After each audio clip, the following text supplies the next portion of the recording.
Yes, I'm going to be talking about how open science can boost your career. We have heard earlier when Kristen was sharing about how open science is good for science. But this is going to be a different perspective because quite often people think that you have to make some sacrifices for your career in order to implement open science practices. But I don't think that's necessarily the case. You do need to put a bit of work in to learn some of these practices, but I think putting the work in is going to return you a lot of dividends. So I'm going to be talking about how this is good for your career, taking a slightly different perspective that you may not have heard before. Speaking of careers, before I was a researcher, when I was in undergraduate psychology, this is where I worked. I worked at an Apple store. It's probably why I'm a bit of an Apple nerd, but I worked at this Apple store for a couple of years. And you can see the picture is low resolution because it was taken a long time ago. But this is where I worked. And one thing that was quite quaint about working here, thinking about it now, was that when we sold software, we sold physical CDs or physical DVD drives. You wanted to update your operating system, you wanted to get Word, you wanted to get Excel, you had to come to a store and you had to get a physical disk in order to put in your computer and in order to install it. And that's how software was done. That's how software development was done back then. I speak back then as if it was decades ago, but this is around the mid-2000s. So it wasn't too long ago that this is how software development was done. And it was extremely slow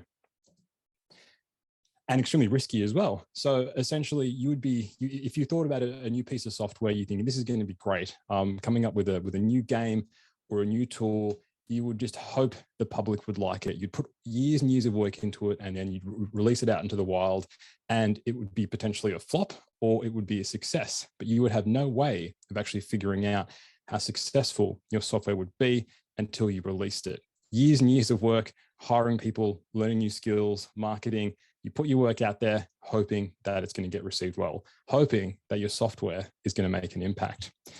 But nowadays, we're in the times of smartphones and smartphone apps and online services like Facebook, like Twitter, and all this other online software, where it's a much different proposition. You're not sending out a physical piece of software. You don't have to wait until your work is completely finished before sending it out there in order to get feedback. So right now, software development is faster and less risky. Of course, there still is a bit of risk involved. You have to put a little bit of time in, but it's a completely different proposition to how things were back when you had to actually take a lot of risks, put a lot of work in until you got feedback. Nowadays, the feedback is much, much faster.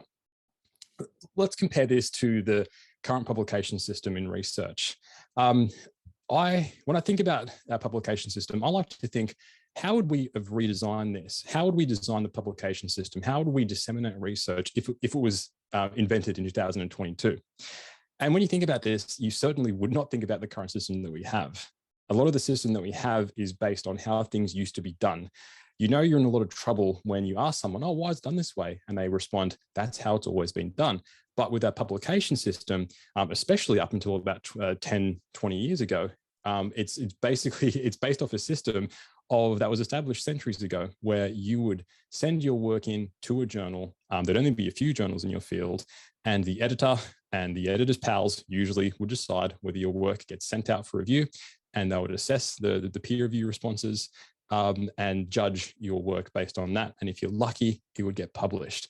This system is extremely slow and it is extremely risky, not to mention the gatekeeping that's involved, which we'll return to a little bit later. But essentially what this means with this publication system is that it can take a number of years for you to actually figure out, will my work have impact? Now, I know that impact can be measured a number of different ways, but we're not going to get into that. But regardless, you have an idea of what impact means for your work. But with the traditional publication system, which is prevailing in quite a lot of areas still, you have no idea how your work is going to get received until a few years after. And we know research takes a long time. Ethics applications, planning, coding your paradigms, recruiting, all these things take a very long time, not to mention actually doing your research, writing up your research, and sending it in. So what this means is it's a couple of years between when you have a possible idea to when it gets out there. And that is extremely risky, but that is the system. And that's what a lot of people are doing when it comes to their research. You may have this idea and spend a lot of time on it, but in the end, it's actually not going to have a lot of impact for a variety of reasons. Let's compare academia to something like Facebook. Facebook has very, very fast feedback for their work. They are iterating their how they do their software, how they actually present their service constantly. I think I've read a statistic that there's hundreds of different experiments happening all around the world where they're tweaking certain parameters of Facebook in order to keep your eyes glued to the screen so they can sell more advertisements.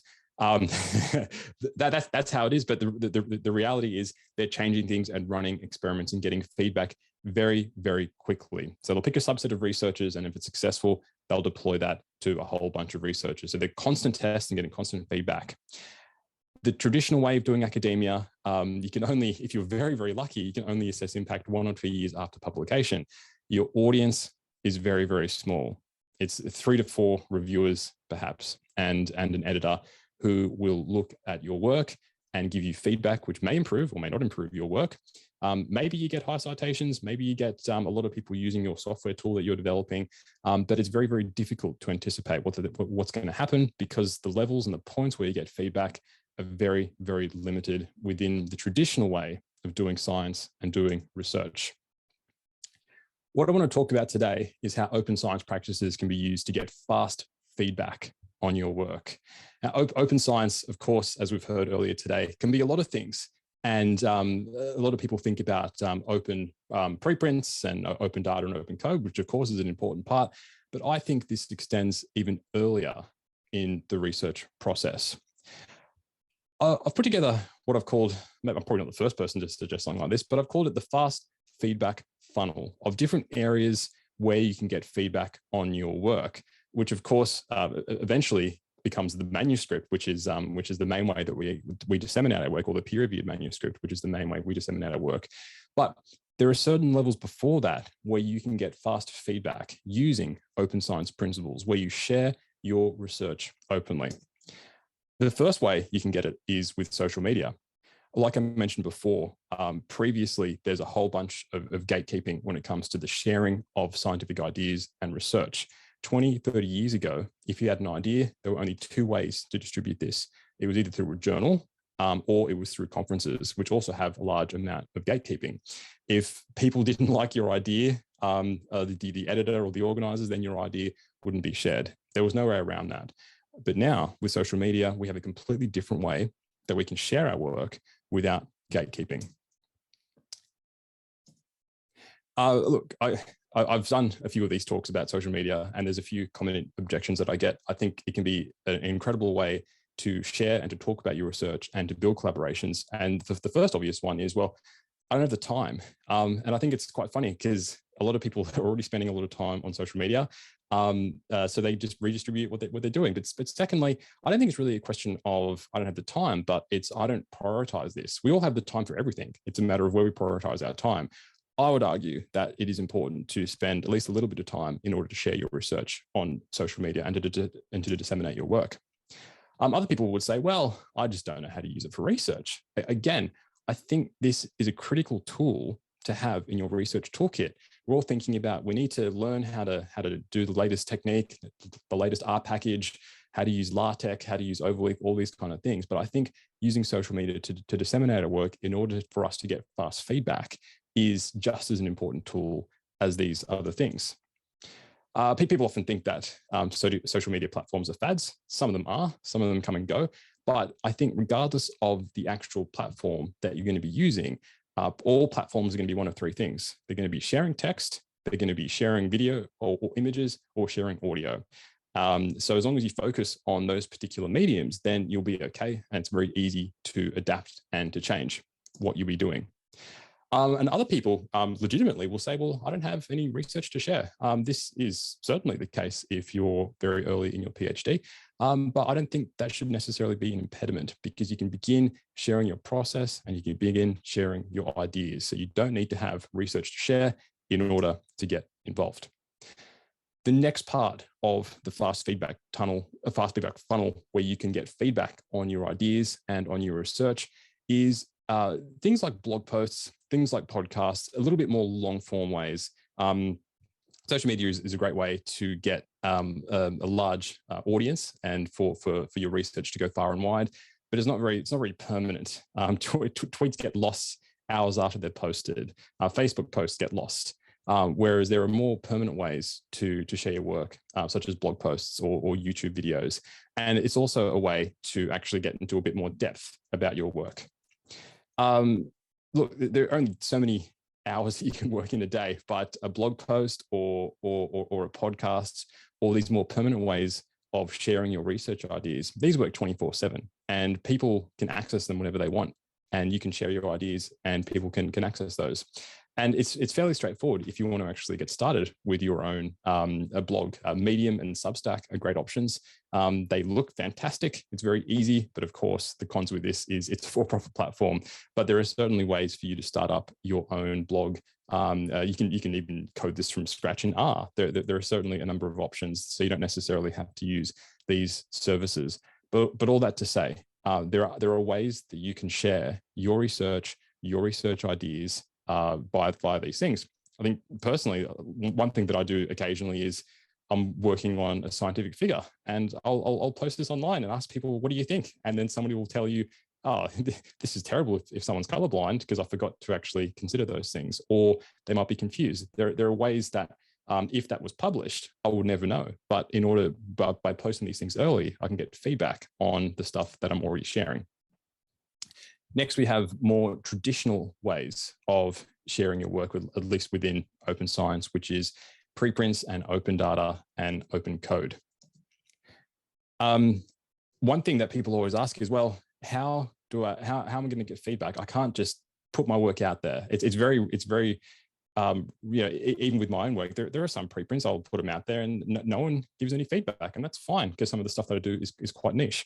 But with your own work, if you're thinking, how am I going to get feedback on my work? You simply just have to ask people. And I find, at least, if I have a preprint and there's not a technique I'm not sure about, or there's a part of the preprint that I'm like, I wonder if I actually interpreted that researcher's work correctly, I'll just send them an email. Go, hey, I wrote a preprint. Here's an article. You can access it here. I've written a lot about your topic. If you have the time, would you mind having a read and sending any feedback? Sometimes people don't respond. That's fine. People are busy. But quite a lot of the time, when people actually realize, I've been cited, they want to actually read. They want to read to see what people have written about them.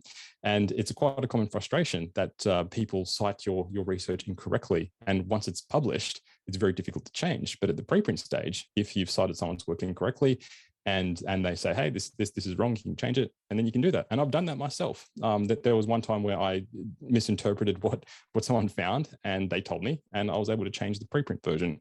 I was able to get fast feedback, which I wouldn't be normally able to do if I was using the traditional publication process. Yes, perhaps a reviewer may have picked it up, but there's a very good chance that wouldn't happen, because remember, you only have 3 or 4 reviewers rather than the huge potential audience that you can get when you were sharing your work, when you were sharing your work publicly.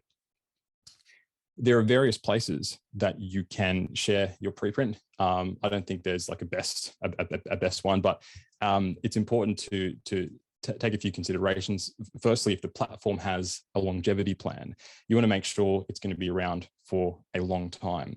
A lot of platforms do have this. They guarantee that if our money runs out tomorrow, we still have a bit of money set aside to run the servers for another 40 or 50 years.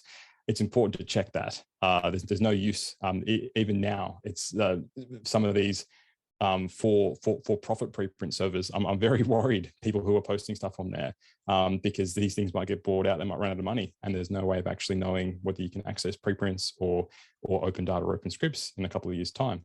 And yeah, you have to think about whether the platform is non-profit, because at least you know that the user's best interest will be at heart. Whereas with other platforms, you have no idea what they're going to do with their data, who they're going to sell it to in the future. So that's an important consideration. And also, is it easy to use? You don't want to frustrate people who are reading your preprint. Some are easier to use than others. And you also have to think about when you're actually uploading your preprint as well. I think OSF is a very obvious place where you can post your preprints and you can post your data, because it supports the entire life cycle of your research. Pre-registration, which we're going to hear about tomorrow, for instance, you can do that all there, and you can post all your data, and you can integrate it all in one place. Zenodo is another good option. which is non-profit and which has a very long longevity plan, and which is a place where you can post your preprint and you can post your data and your analysis scripts as well. One thing I do want to highlight is that transparent analysis doesn't necessarily mean coding. There's quite a lot of, unfortunately, there's some open science zealots out there who would say you have to code. Everyone has to code. And I actually disagree with that. I do not think everyone has to code. I think if you are having a long-term research career, you should code. But I have a few instances, for example, of clinical master students who are not going into research, but they're doing research as part of their clinical masters. And they ask, should I learn how to code? And I'll tell them, no, you have better ways to use your time. But there are alternatives for sharing your data and sharing your scripts which don't involve coding. The obvious examples here are JASP and Jamovi. You can take your JASP file or your Jamovi file and create a reproducible file, which is completely point and click. So if you don't want to do that, and even for some of my analyses, if I'm just running some t-tests or doing some correlations, I don't actually bother with R. I do this stuff in JASP or Jamovi just because it's much easier, and it's very easy to share these files as well. So that's an important consideration. There isn't a single way to do open science. If someone tells you this is how to do open science, I would stop listening to them. There are various ways to do that. And I think it's also important to recognize that you can't take a one size fits all approach. Certain things within certain fields are like, yep, this is how we're going to be doing it. Like I speak to a lot of people within, more sort of perceptual psychology. And they're like, just share your data. You can share your data. And of course, that's very easy when you are dealing with reaction time data, data which isn't very sensitive, where you don't necessarily have to actually share the participants' ages. And it's almost impossible for people to be identified according to their data. And sometimes these people talk to clinical people working with rare disorders going, share your data, but it's not as easy as that. There is no one size fits all approach, but I believe there are ways to implement these practices no matter which area that you're in, and you can still do that to help your career along. Like I said, it can be very difficult to talk about how to share your data and to get feedback if you don't actually have permission to share the data. It could be, for instance, you're working with a rare population, or you're working with particularly sensitive data, but there are ways around this. But before we get to that, I want to talk about some of the benefits of sharing data. Firstly, it's so you can, so others can verify your analysis, whether it's the reviewers or whether it's other people who are reading your paper. I've had this myself. I've posted preprints with data, and people have said, that's one way of doing your analysis, but here's a better way. And they were right. Of course, there is the initial frustration of getting told that you're wrong, but when you think about it, in the end, that they were right.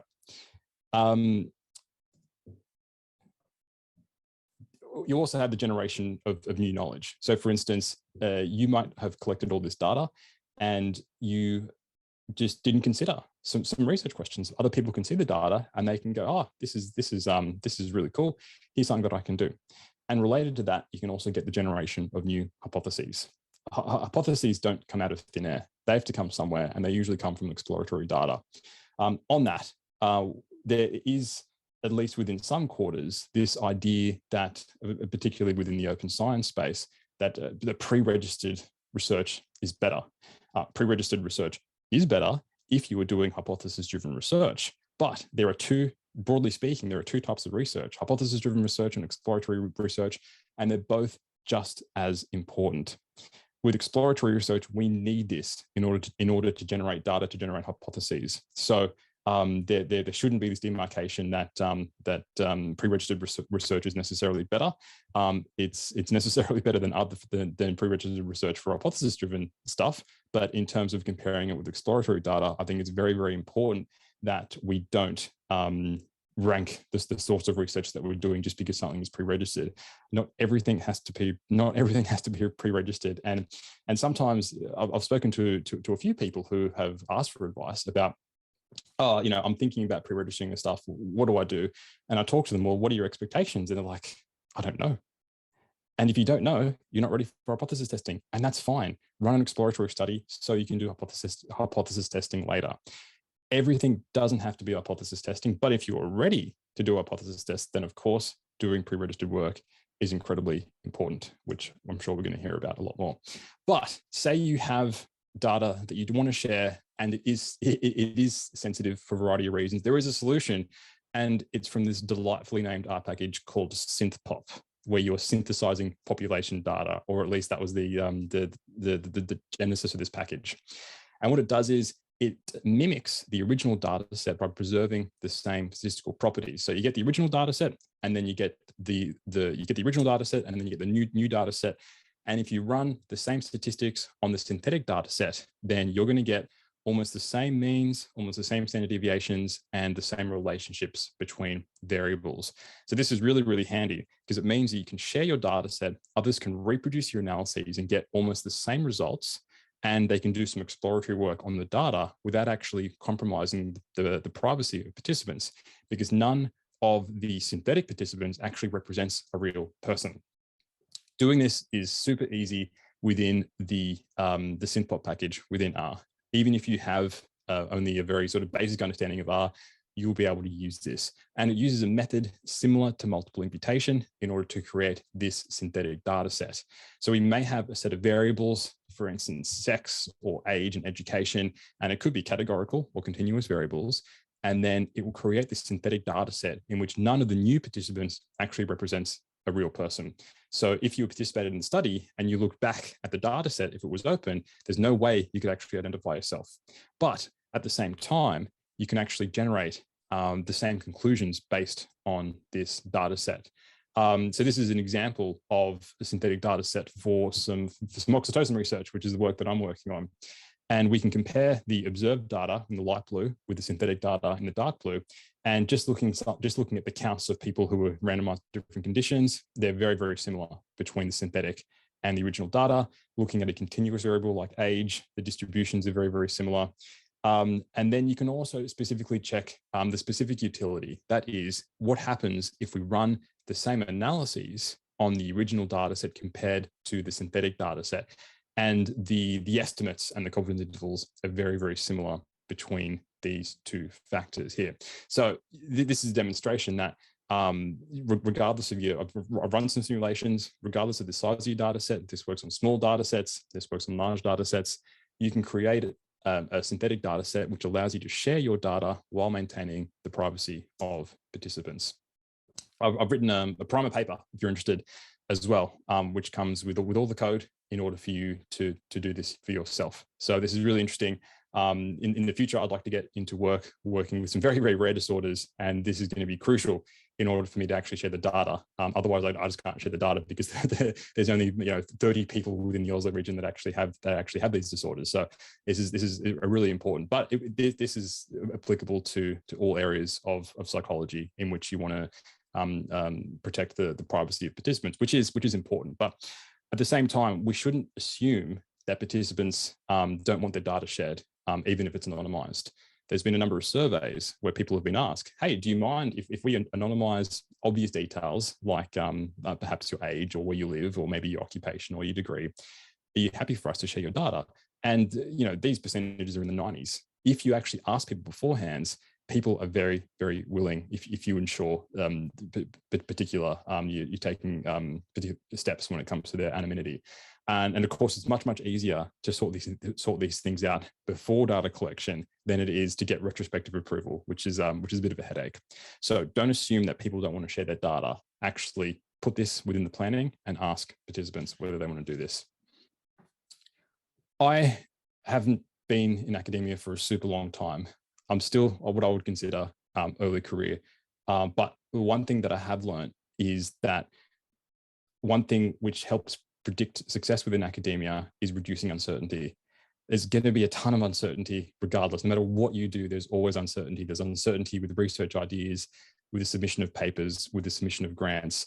But I think academic success can be improved if you do all you can to reduce uncertainty as much as possible. Even if it's a small amount, then that can really help your career. I believe that implementing open science practices, whether it's sharing your work, sharing your ideas, all the way from the initial social media stage where you just like, I have a research idea, all the way to blogs and to preprints. These are ways that we can reduce the potential uncertainty of, is my work going to have an impact? Using this fast feedback principle helps eliminate as much uncertainty as possible. The uncertainty is still going to exist, but I think this is going to give you an advantage to reduce some of this uncertainty for your work.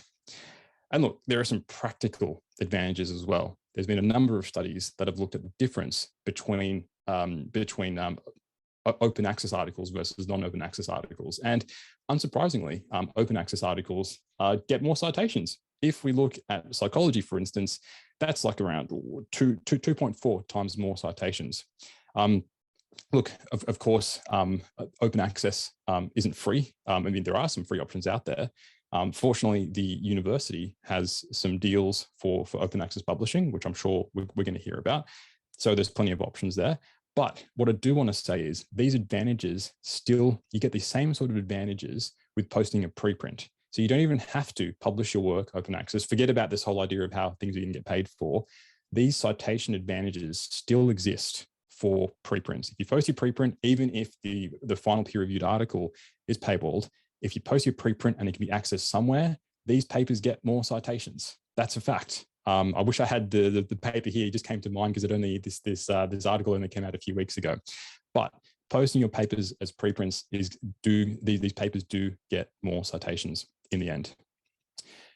This is also good for your career in a more practical sense when you are submitting applications, particularly if you are early in your career.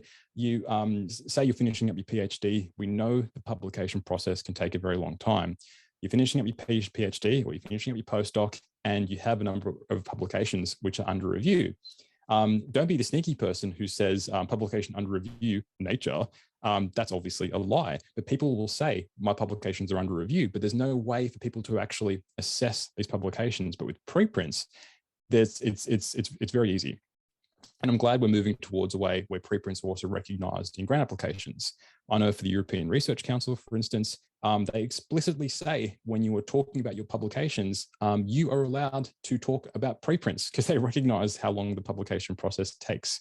So you're going to be highly advantaged when you're doing these kind of applications to be able to point to preprint articles rather than saying I have 3 articles under review. You can say I have 3 articles under review. Here are the links to the preprints. Things can really help in that regard. And in a more practical sense, more and more positions are explicitly asking for people who have open access or people who have experience doing open access practices. The reason that, look, I'm not going to pretend that learning all these things is easy. These things are difficult, but these things can take a lot of time and they can be difficult. But because of that, this is rewarded by making that very attractive if you're looking for a new candidate. So a number of these job announcements have explicitly said these things are going to be an advantage. And I'm even seeing a number of announcements within the department as well, which mention these things as well. And a growing number of journals, especially the more prestigious ones, are now advantaging people who are doing these open, or they make it a requirement, in fact, for these open for these open science practices as well. So rather than it's very difficult. I like to think of research like a big a big aircraft carrier. Things can be very difficult to move. If you have to actually change your direction, it can take a very long time to actually change the direction of the ship. And that's exactly the same thing with our research practices within our labs and within our own work. You can't just wake up tomorrow and say, we're going to do open science. It can take a long time. And at the same time, there's a number of different skills to learn. And you don't have to do every single thing at once. You can pick up one thing and apply to this paper. For your next paper, apply 2 things. Don't listen to people who are trying to judge how open access you are. That's ridiculous. These things can take a lot of time, and it's a skill, just like it's a skill to learn how to use R or to learn how to use some sort of experimental technique. Use these things and take them one step at a time and pick up this skill set. Especially if you're a PhD student, use this opportunity now where you have a little bit more time compared to other areas of your career where you can actually pick up these skills.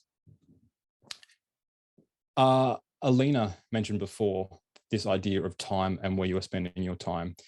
I think that using these practices doesn't necessarily take more time, but it redistributes where you spend your time.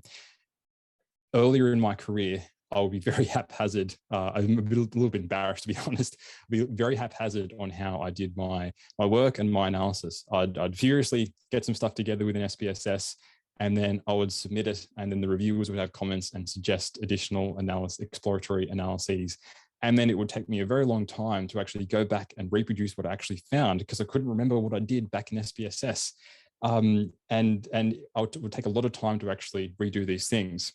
On the flip side, if you were doing open and reproducible practices, yes, it does take a little bit more time to write your code down and to comment on it. But when it comes to actually fixing things in the future, for instance, reviewers have suggestions, then it's very easy to reproduce these things. There's been plenty of times where it's been such a relief for a reviewer says, oh, you should check what happens with this variable. And I'll just go back to my code and make one tweak, and it takes a few moments to do the analysis. Whereas previously, if I wasn't doing the kind of practices, it would take a very long time. So I think it's important to think about how these practices just redistribute where you're spending your time, and you spend about the same amount of time, maybe even a little bit less. I don't know. And look, this is my experience. There isn't any hard data that I found this, but this is at least my experience, that just you simply redistribute where you are spending your time when you are doing reproducible and open science. Whenever I meet someone new in Norway and I say I'm from Australia, the first question inevitably is why? Why did you move here? And usually I don't have a good response. No, but look, during February and January, I think back to the beaches. I think back to things like this. This is Bondi Beach, and look, a lot of people, when they come visiting to Australia and they come to the beaches, they think about, what about the sharks? What about the jellyfish? They've seen one too many episodes of Bondi Rescue. And look, there is certainly a bit of a risk. You can get like these bad jellyfish stings are possible, but they are extremely rare. But they shouldn't stop you from enjoying the beach and going in there, just because those things are extremely rare. And this is the same sort of thing when it comes to scoops in getting your ideas or your data or your manuscripts or whatever scooped. And one of the most common criticisms, or one of the most common hesitations for open science when it comes to posting your ideas, posting your preprints, posting your data, is someone is going to scoop me. Someone is going to steal my ideas. I'm not going to say this is impossible. And yes, this has happened, but this is extremely rare. But it is the dumbest crime. It is absolutely the dumbest crime to do, because it's out there. People can compare your work. The great thing about these open science practices is that you're posting your preprints, you're posting your data on these repositories, which are going to last a very, very long time, and they're DOI'd and they're timestamped, and people can clearly see this person had the idea first.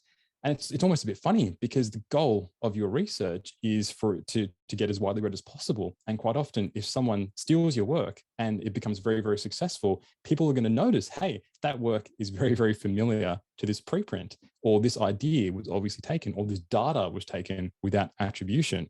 It is the dumbest crime that you can do. So I'm saying that of course, it is a risk. When you're putting your data out there, when you're putting your ideas out there, when you're putting your preprints out there, of course, there is a risk that someone can take your ideas, but they're taking an enormous risk, and it's very dumb, and it's very, very easy for you to actually say, hey, this was my idea first. It's out there. It's very rare, but it can potentially happen.